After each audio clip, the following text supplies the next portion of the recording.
দর্শক, আমি Madhukhali model primary স্কুলে এসেছি। আমি একটি স্কুলের কক্ষ আপনাদেরকে দেখাচ্ছি।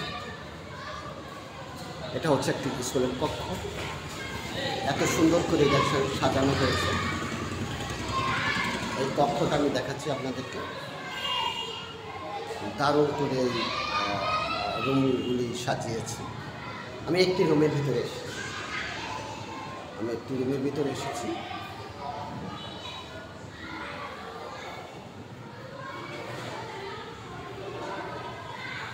এটা হচ্ছে একটি রুমের কক্ষ।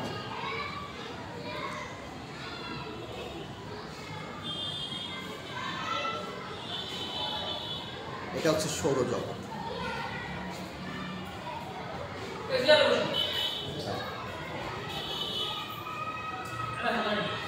আসলে এই কক্ষটা দেখুন অসাধারণ।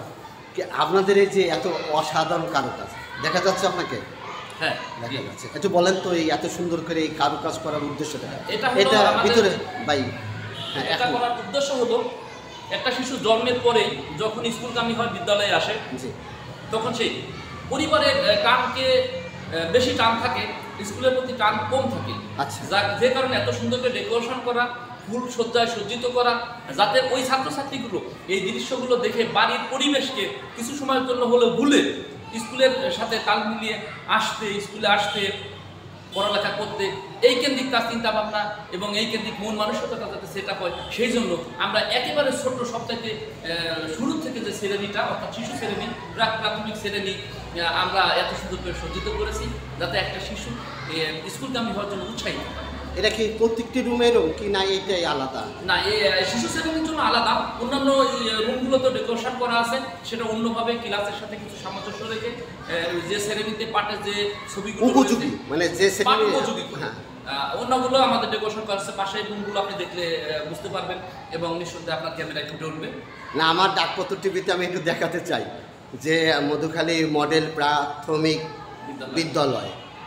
আপনি তো এই বিদ্যালয়ের শিক্ষক, সেই হিসেবে তো মোটামুটি মধুখালী যেগুলি বিদ্যালয় আছে এটা তো খুব মানে কীভাবে অনেক ঝামেলার একটা স্কুল আমি মনে করি। যেমন ছাত্রছাত্রী বেশি এবং আপডেট এখানে সব ছেলেমেয়ের অভিভাবক সোচ্চার এবং অ্যালাইড পার্সন যাদের ছেলেমেয়ে, যেমন আমার ইউনো স্যারের ছেলেমেয়ে এখানে পড়ে, আমার টিও স্যারের শিক্ষা অফিসারের, বিআরটিপি অফিসারের, কলেজের টিচারদের, অর্থাৎ ম্যাক্সিমাম অ্যালাইড পার্সন যে অভিভাবকগুলো রয়েছে তাদের ছেলেমেয়েগুলো এখানে পড়ে। সেই হিসাবে তাছাড়া আপনি যেটা বোঝাতে চাচ্ছেন আমি জানি না, আমি বোঝাতে চাচ্ছি যে অনেক সময় দেখা গেল যে বড় বড় অফিসারগুলি ফট করে এখানে এসে, কারণ লোকেশন তো ভালো, যে এই লোকেশনে অনেক চাপ থাকে। ছেলেমেয়ে পড়ে, তারা নিয়মিতই গাড়িতে আসেন এবং আমাদের এখানে আসে, রুম টুম মানে যে কোনো সময় দেখে, যে কোনোভাবে। এটা তো মনে হয় মধুখালীর ভিতরে সবচেয়ে বেস্ট লোকেশনের একটা স্কুল। হ্যাঁ, নিঃসন্দেহে। দেখা গেল যে ওই যে পঞ্চপল্লীর যেসব স্কুলগুলি আছে ওগুলি তো অত অফিসারগুলো অনেক সময় যেতে পারে না, কারণ লোকেশনটা না ভালো হওয়ার কারণে।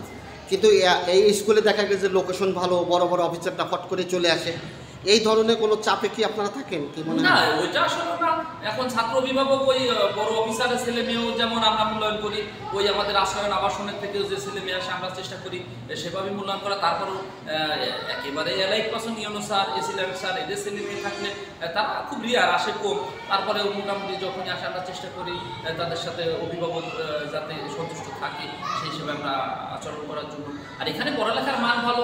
আপনার পঞ্চপল্লী তো আসলে এগুলা সদর প্যালেসের স্কুলগুলা ছাত্রছাত্রী এবারও প্রায় 1100 ছাত্রছাত্রী আছে। 1100 শিক্ষক কয়জন আছে? শিশু শ্রেণী থেকে পঞ্চম শ্রেণী পর্যন্ত প্রায় 1100, হয়তো সামথিং 2-1 কম আছে। আর পঞ্চপল্লীর স্কুলগুলো ভালো, তারাও এখন সরকারের সাথে তাল মিলিয়ে স্কুলগুলো সুন্দর করে ডেকোরেশন করার চেষ্টা করছে। আদারওয়াইজ আমাদের স্কুলগুলো তো এখানে ওই প্রপার হওয়াতে অফিসার, যেহেতু আমাদের জেলা প্রাথমিক শিক্ষা অফিসার, ডিডি স্যার, যারা এই রাস্তা দিয়ে হাইওয়ে রাস্তার সাথে থাকার সুবিধার্থে যে কোনো সময় যে কোনো অফিসার এখানে ঢোকার সুযোগ পান এবং আমরা সেই ক্ষেত্রে আমাদের স্কুলটা তো প্রপার স্কুল। না, আমি আসলে আপনাদের স্কুলে এসে খুব ভালো লাগছে যে ডেকোরেশন, তারপরে আপনাদের এখানে পরিচালনা, এবং আমি অনেক স্কুলে গিয়েছি কিন্তু এই যে কারুকাজ, এটা দেখে আমার কাছে খুব ভালো লাগে। মনে করলো যে আমি আমার দর্শকদেরকে এই কারুকাজের, আপনারা দেখতে পাচ্ছেন যে একেবারে মানে অসাধারণ। এই যে এইটা তো একেবারে ঠিক আছে গ্রাম, জি, গ্রামের এটা একেবারে হাতে ধরা নৌকার মাঝি কিভাবে নৌকা পাল তুলে নৌকা চালাচ্ছেন তারই একটা অপরূপ দৃশ্য এখানে আমরা তুলে ধরার চেষ্টা করেছি। এখানে এবং আবার- একটা খেজুর গাছ যখনই শীত মৌসুমে আমাদের অঞ্চলে খেজুর গাছ কাটা হয়, গাছিরা যখন গাছ কাটে সেই অপরূপ দৃশ্য সত্যি মনে রাখার মতো। আবার আমাদের আবার এই যে খেলনাও তো রাখছেন, এই যে এই খেলনাগুলো শিশুদেরকে দেওয়া হয়, তারা প্রতিদিন সকালে এসে আমাদের সাথে ওই 2.5 ঘন্টা 3 ঘন্টা তারা আমাদের বিদ্যালয়ের সময় পাসিং করেন, তখন তাদের এই খেলাগুলো দেওয়া হয়, খেলনাগুলো দিয়ে তারা মোটামুটি এই খেলাধুলা করেন। আবার এখানে দেখতেছি রাতে, আপনারা দেখতে পাচ্ছেন প্রিয় দর্শক, আমরা দেখতেছি এটা রাতে এই যে চন্দ্র, এটা হচ্ছে চন্দ্র, চাঁদের আমরা দৃশ্যটা তুলে ধরার চেষ্টা করেছি। এবং রংধনু আপনি পিছনে দেখতে হ্যাঁ, পাবেন এই যে 7টি রঙে সমৃদ্ধ করা রংধনুর যে অপরূপ দৃশ্যটা, এটা আমরা বাস্তবে অনেক সময় দেখার সৌভাগ্য হয় না, শিশুরা যাতে সহজেই সেটা বুঝতে পারে সেই জন্য আমরা এই রংধনু চিত্রটা এবং আমাদের বিজ্ঞানের যে 8টা গ্রহ রয়েছে, আমাদের যে এই এখানে তো গ্রহ আছে, গ্রহ বুধ শুক্র পৃথিবী মঙ্গল জি জি, আমরা এগুলার একটা দৃশ্য তুলে ধরার চেষ্টা করছি। এবং সূর্য নক্ষত্র সূর্যটাকে আমরা সেভাবে হাইলাইট করেছি। এবং বৃক্ষ একটা সংখ্যা বৃক্ষ বলা হয় এটাকে সংখ্যা বৃক্ষ, অর্থাৎ সংখ্যা দিয়ে পরিপূর্ণভাবে সাজানো 1 2 3 4 এভাবে 10 পর্যন্ত আমাদের সংখ্যা বৃক্ষ বলা হয়। এই বৃক্ষে আমরা বুঝাইছি যে একটা গাছে 1 ধরেছে 2 ধরেছে, এভাবে শিশুদেরকে আকর্ষণ সৃষ্টি করা যায় কিভাবে, আকৃষ্ট করা যায় কিভাবে, যারা তারা ওই বাড়ির পরিবেশকে ভুলে সহজেই যে আমি বিদ্যালয়ে যাব, এই যে একটা টান তার ভিতরে তৈরি করা, এইভাবে সুন্দরবনের একটা দৃশ্য, পশু পাখি হাতি হরিণ এভাবে বাঘ রয়্যাল বেঙ্গল টাইগার সহ আমরা চেষ্টা করেছি এই রুমটাকে সুন্দরভাবে ডেকোরেশন করার জন্য। এবং সত্যি যদি আপনার এই ইউটিউব চ্যানেলের মাধ্যমে আমাদের এই মডেল স্কুলের শিশু শ্রেণীটাকে তুলে ধরেন, এবং আমরা চাই বাংলাদেশের প্রত্যেকটা বিদ্যালয়ে এরকমের সাজসজ্জিত করে সুন্দর অপরূপ সাজে সজ্জিত করে ছেলে মেয়েদেরকে আকর্ষণ তৈরি করে বিদ্যালয়গামী করা যায়, সেই লক্ষ্যে আমাদের। ধন্যবাদ আপনাকে। ধন্যবাদ আপনাকে।